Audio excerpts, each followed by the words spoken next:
Greetings, Earthlings. So today we're going to talk about mounting a reciprocating spader implement, which is still wrapped up in shrink wrap because we're getting ready to ship it, to a BCS 750 walk-behind tractor. Now the 750 has its own unique quick coupling system, which is unique to the, itself only in the BCS line. Well, I guess actually the 660 model has the same thing, but we hardly ever sell those. But the 750 has this odd kind of backwards quick coupling where the male is on the tractor rather than the female being on the tractor, and a female goes on each implement. Well, with a quick coupling system of any kind, whether it's on the bigger or smaller BCS tractors, the potential issue with running a spader on a quick coupling is that you have some slop. Even when this thing is fully locked down on here, you can hear that there's wiggle, there's movement possible. So the spader is a very high vibration and heavy implement, and Tortella was worried that with this thing kind of slopping around just a little bit on that quick coupling, even though it's just a few thousandths of an inch, after years and years of wear, that would put undue wear on the quick coupling components. Because once something moves a little, it eventually moves more through, the impact possible through movement. So they wanted a more firm and solid coupling system for their spader. So they came up with a completely different way of doing it. So when you're using a spader, you're not going to use this. Instead, Tortella has this flange here, which slides up over the quick coupling, and then has a clamping system to actually clamp down on the quick coupling to lock everything in place. It's quite elaborate. Putting the spader on and off the 750 is going to take you, 10 or 20 minutes to do it, especially the first time or the first couple times, just to get everything lined up. After that, it'll be a little quicker, but it's still a little bit of a process. You're going to need a few tools, but it's the way that this thing stays reliable and keeps working for many years. So a spader is just an investment, and you're going to make an investment not only with money, but with time in terms of getting it on and off the tractor.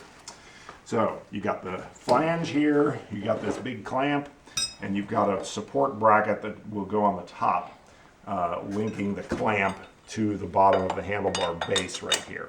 You can see I've already removed the fasteners. There were nuts and nuts on these studs here. There were bolts in these holes here. I've removed those on both sides. The original bolts were 25 millimeters. Or actually 20 millimeters.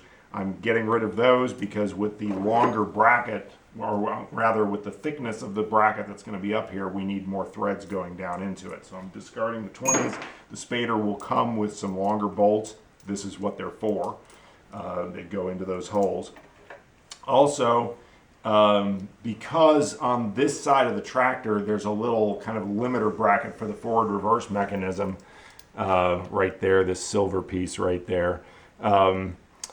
You have to space things out just a little bit. That is, everything has to be raised up to the level of that forward-reverse bracket. So when you're ready to put these fasteners back on, there's flat washers that will come in the kit with the spader. Those flat washers are going to go in these locations. 1, 2, and then 3 here. So basically the whole plate gets spaced up a little bit. Now once this support plate is mounted there, you can just leave it on there. You don't need to take it off. You can take there's bolts that go down into these most holes into the top of the clamp assembly. And what you take those bolts out, and then this plate can just stay on the tractor. So you don't need to take that on and off. So that's good. I'll leave that one in place right there for now.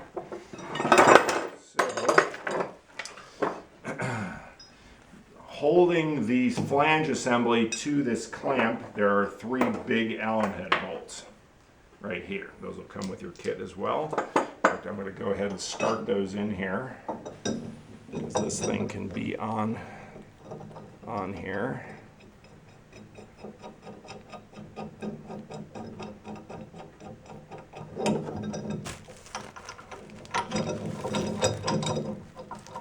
They definitely put some time into engineering this thing.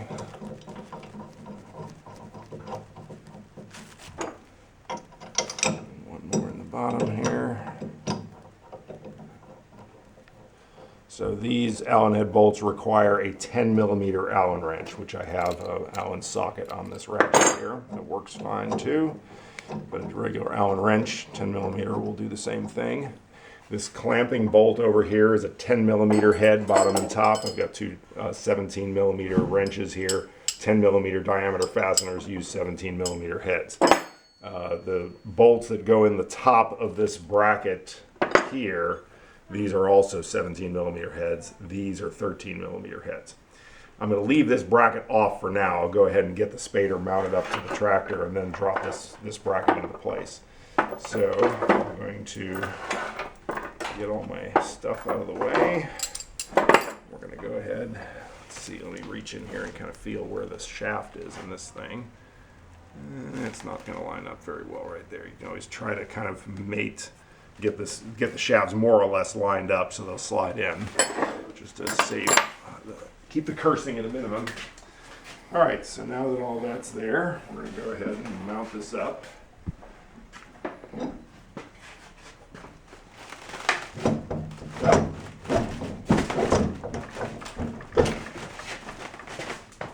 Quite see what I'm doing here. Yeah, we're just about there.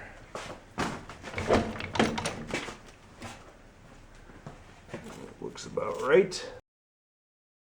Yep, that's all the way up on there. Okay. All right, so I'm fitting this plate in here now, so I'll put the support plate in place.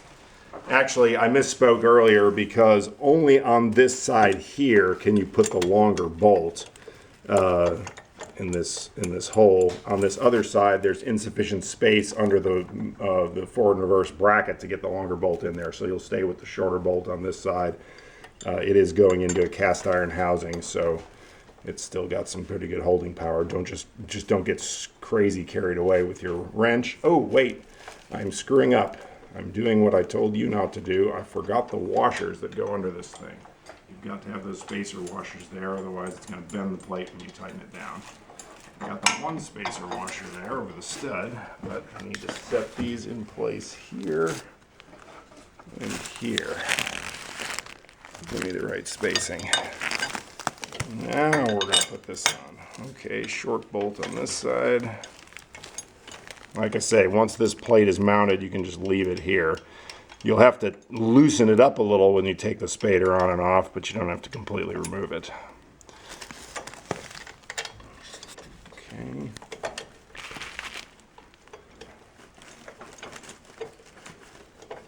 All right. Then I'll start these larger bolts with the 17 millimeter heads into these holes in the clamp here.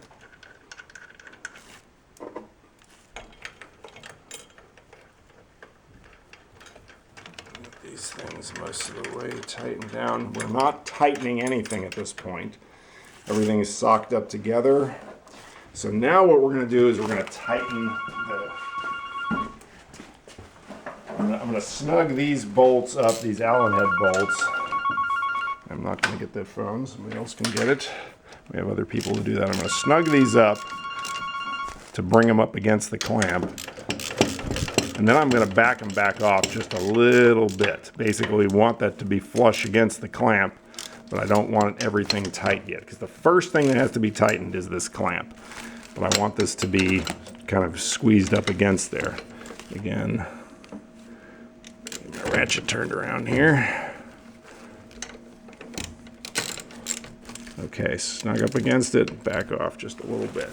Okay, so we'll grab our two 17s. Of course, you can use a wrench and a ratchet here. You don't have to use two wrenches, whatever you've got. Clamp this thing down.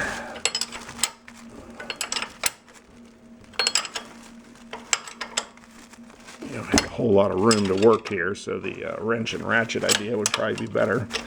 But this is what I grabbed, so I'm dealing with it.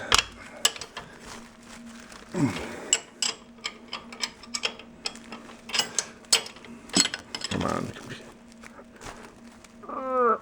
Okay, good and snug. And now we will bring these up to the next course of business. Get these good and tight. Three grunts. Okay, 3 grunts there. ahead and bring these down the rest of the way.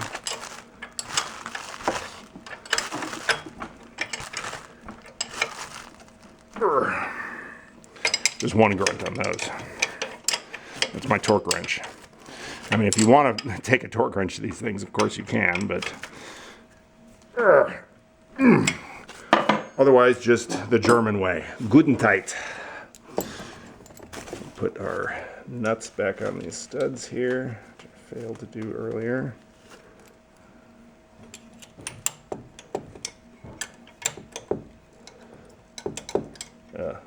Can't really get my ratchet wrench in there. Let me bring this one down first and get it out of the way. These ratchet wrenches are great. Gear wrenches, I think they call them. Okay, bring that all the way down. Perf.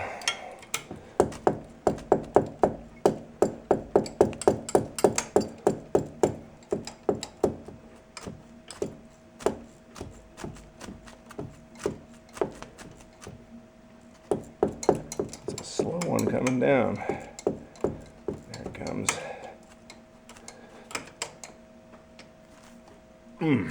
So when you're going to remove the spader, what you would do is loosen the clamp, loosen these 3 bolts, take these completely out, and loosen this up a little bit here. Loosen the 4 bolts in the back just to allow this thing, because this is kind of pinched down on the top of this thing now, and you might not be able to slide this out from under it. So you got to give these a little relief to let it out from under there. Bring these down. Get the nut on the other side here. Well, actually, for the purposes of the video, I'm not going to put that nut on there because that's going to take time, but I do want to tighten this one. Like I said, this is the one that doesn't have a whole lot of threads holding, so we're not going to get it super tight, but I'll get it good and snug. And then I'll put that nut on back there, and you're good to go. You're ready to spade. And now, to run this reciprocating spader on pretty much any of the walk-behind tractors, you will need some additional front weight. I think the Barberi Leopard is the only one that doesn't need an additional front weight when running a 25-inch spader. It'll need it for the 35-inch spader, though. But these spaders are very heavy. This is about a 200-pound implement, so on this tractor, you're going to need probably 50 to 75 pounds of front weight applied to the engine bumper to counterbalance the thing properly. And running spaders also does not need to be done on full throttle. Half throttle works fine, even quarter throttle. If you run it up to full throttle, the vibration gets so intense in the spader, it's just very difficult for the operator. And your spading action doesn't increase in effectiveness at higher RPMs. So just take it easy, save gas, and have fun with your walk-behind tractor.